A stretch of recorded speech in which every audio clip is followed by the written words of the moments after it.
வணக்கம்.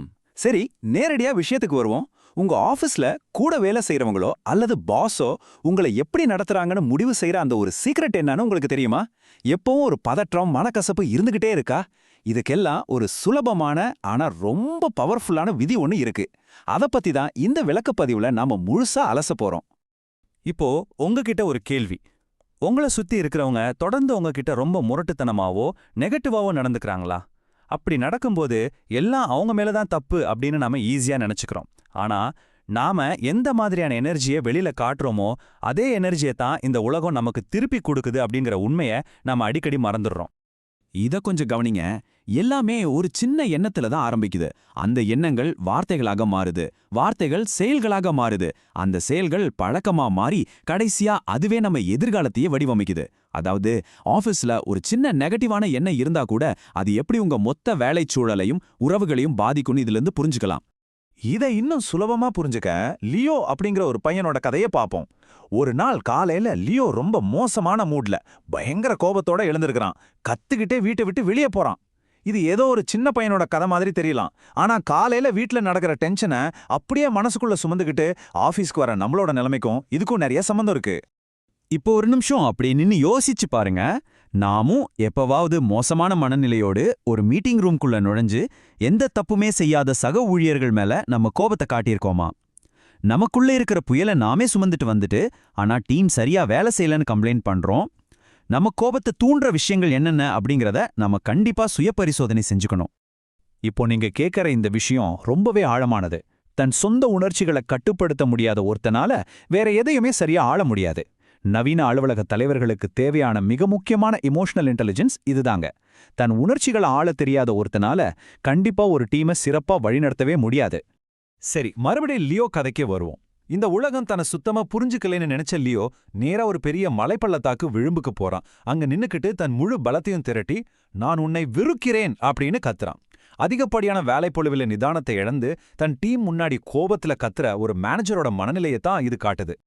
அவன் அப்படி கத்துன அடுத்த செகண்ட் அந்த பெரிய பாறைகள்ல பட்டு அதே வார்த்தைகள் ஒரு பெரிய சத்தத்தோட எதிரொலிக்குது. நான் உன்னை வெறுக்கிறேன் அப்படிங்கிற அந்த சத்தத்தை கேட்டதும் லியோ அப்படியே உறைஞ்சு போயிட்டான். இதுதாங்க ஆஃபீஸ்லயே நடக்குது. ஒரு மேனேஜர் கோவத்தை காட்டும்போது அந்த டீம் மொத்தமா தற்காப்பு நிலைக்கு மாறி அதே கோவத்தோட ரியாக்ட் பண்றப்போ மேனேஜருக்கு ஏற்படுற அதே அதிர்ச்சி தான் இது. லியோ கோபம் அப்படிங்கிற ஒரு இருண்ட கல்ல வீசுனா, ஆனா அந்த தாக்குதலை தொடங்குனதே அவன்தான் அப்படிங்கறத அவன் உணரவே இல்ல. இதை நாமளும் அடிக்கடி செய்றோம். இமெயில் அனுப்பும்போது நம்ம வார்த்தைகள்ல இருக்கிற அந்த கடுமையான துணியை நாம கவனிக்கிறதே இல்ல. ஆனா மத்தவங்க நம்மகிட்ட சரியா நடந்துக்கலன்னு தொடர்ந்து குறை சொல்லிக்கிட்டே இருக்கும். மலையில ஏதோ ஒரு கொடூரமான அரக்கன் இருக்கான்னு பயந்து போன லியோ நேரா ஓடிப்போய் தன் தாத்தா கிட்ட விஷயத்த சொல்றான். அந்த தாத்தா ரொம்ப பொறுமையா கேட்டுட்டு ஒரு அற்புதமான விஷயத்த சொல்றாரு. நெருப்ப இன்னொரு நெருப்பால அணைக்க முடியாது, அதுக்கு தண்ணீர் தேவை. இது எவ்வளோ பெரிய உண்மை பாருங்க.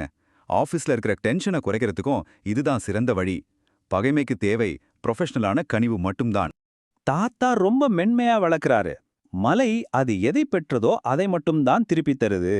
நீ நினைச்ச அந்த அரக்கன் வேற யாரும் இல்ல, அது உன்னோட சொந்த குரலோட கண்ணாடி மட்டும்தான். இதுல இருந்து என்ன புரியுது? ஆஃபீஸ்ல உங்க டீமோட நெகட்டிவ் எனர்ஜியை மாத்தணும்னா அதுக்கு ஒரே ஒரு வழிதான் இருக்கு. அது நாம அவங்களுக்கு கொடுக்கிற உள்ளீட்ட, அதாவது நம்மளோட அணுகுமுறையை மாத்துறது தான். இதை கேட்ட லியோ கொஞ்சம் தயக்கத்தோட மறுபடியும் பள்ளத்தாக்குக்கு போறான். இந்த முறை நான் உன்னை நேசிக்கிறேன் அப்படின்னு அன்பா கத்துறான். உடனே மலையும் அதையே அன்பா எதிரொலிக்குது. பாத்தீங்களா, உங்க ஆபீஸ்லயும் இதுதான் நிஜம். சக ஊழியர்கள்கிட்ட நீங்க காட்டுற மரியாதையும் கனிவும் தான் உங்களுக்கும் திரும்ப கிடைக்கும். இங்க எந்த சூழலும் மாறல, நாம கொடுக்கிற கமாண்ட் மட்டுமே மாறியிருக்கு. இதுக்கு பேர் தான் பிரதிபலிப்பு விதி, அதாவது தி லா ஆஃப் ரிஃப்ளெக்ஷன். நம்மளோட வேலைச்சூழல் அப்படிங்கிறது நம்ம மனநிலையோட ஒரு கண்ணாடி மட்டும்தான். ஒரு டென்ஷனான மீட்டிங் நடக்குதா, அதை டீஎஸ்கலேட் பண்ண, அதாவது சாந்தப்படுத்த ஒரு ஸ்டெப் பை ஸ்டெப் வழி இருக்கு. முதல்ல நீங்க அமைதியா இருங்க, உங்க குரலை கொஞ்சம் மென்மையாக்குங்க, மத்தவங்கள குறை கூறுறத உடனே நிறுத்துங்க. நீங்க காட்டுற அதே அமைதி தான் அந்த மீட்டிங் ரூம் முழுசும் எதிரொலிக்கும். செக் பண்ணி பாருங்க. ஒரு தலைவனா இருக்கிறவங்களுக்கும் ஆபீஸ் வேலைகளுக்கும் இது ரொம்பவே பொருந்தும். வலியின் சிறகுகளை பரப்பிவிட்டு அமைதியின் அறுவடையை சேகரிக்க நீங்கள் எதிர்பார்க்க முடியாது. நீங்க உங்க டீம் மேல எப்பவும் சந்தேகப்பட்டுக்கிட்டு அவங்கள கட்டுப்படுத்திக்கிட்டே இருந்தா அவங்க எப்படி இணக்கமா வேலை செய்வாங்க? உங்களுக்கான மரியாதை வேணும்னா முதல்ல அதை நீங்க அவங்களுக்கு கொடுக்கணும்.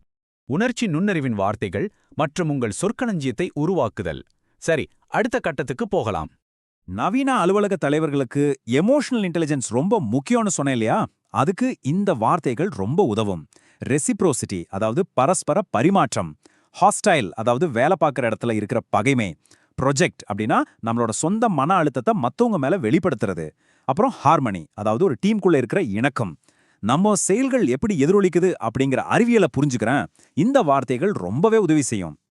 இந்த விளக்கப்பதிவோட முடிவுக்கு நாம வந்துட்டோம். ஆனா போறதுக்கு முன்னாடி உங்களை ஒரு ஆழமான கேள்வியோட விட்டுட்டு போக விரும்புறேன். இன்னைக்கு உங்க டீம் கிட்ட நீங்க எந்த மாதிரியான எனர்ஜியை காட்டினீங்க?